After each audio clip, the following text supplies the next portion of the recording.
Yeah, just waiting for the clock to change. So the first thing I want to say is that this is not an issue just for Donegal. This is an issue for the entire country, because a precedent has been set here by the way the government is dealing with this issue. And the first thing I want to do is I want to send solidarity to all of the homeowners and people affected by this issue in Donegal. Absolute solidarity. There's often attempts in this House and outside it to divide and rule between people from so-called urban areas and rural areas. The reality is I live in a pyrite-affected estate, and the people of Leinster have been, but actually the pyrite remediation scheme has been extended to Limerick and other places. And it's actually up and running. I just went to check the pyrite remediation website there, and it's taking new applications as we speak. So I want to know, Minister, why a different approach was taken. So the first thing you said in your opening remarks was that you financially assisted people. People shouldn't be financially assisted. People should have their houses fixed completely, just like they did under the pyrite remediation scheme. My preference would be that a state company would go in and fix everybody's house in a proper, way to standard. But there are specialist companies that did this in relation to pyrite. They became expert in it, and they did it. And companies should go in and fix people's homes, not people having to raise money, get a grant, and necessarily do it themselves. So I just wanted to bring some lessons from the battle that we had over pyrite. When people's houses started to crack, the doors started to jam. People know the pyrite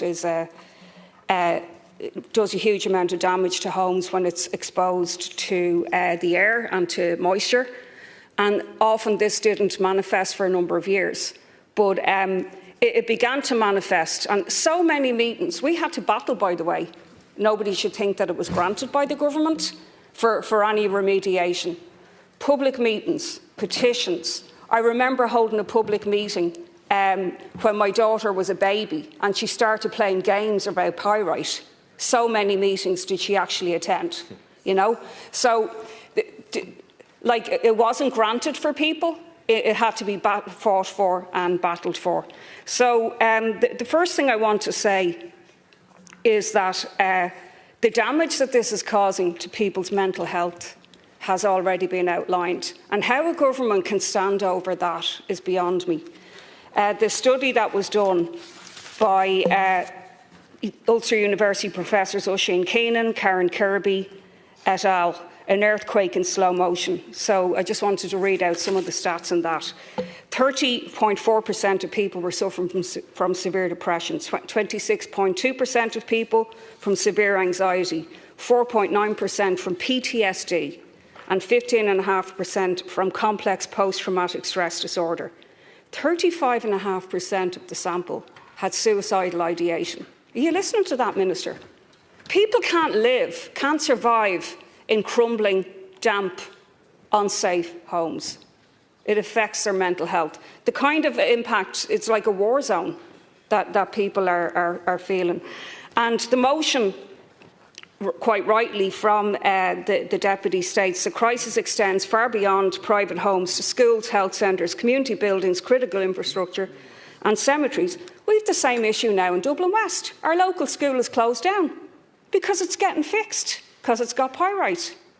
All of the students have had to be transferred. The community centre shut down. The whole of Tyrrellstown, which is bereft of facilities at the best of times, had no facilities for ages because the community centre and school had to close.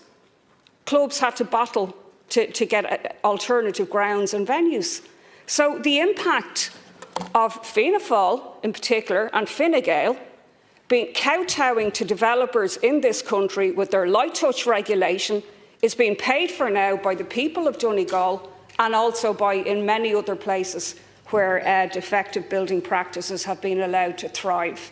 The Galway tent was mentioned. I know we have state funding of political parties now, but it hasn't stopped you from being absolutely, bowing in front of the building industry. It's unbelievable that a levy of 5% ends up being paid for by the person seeking to fix their house when they go and buy concrete products. So you need to listen, Minister, and there needs to be a remedy for people in Donegal immediately.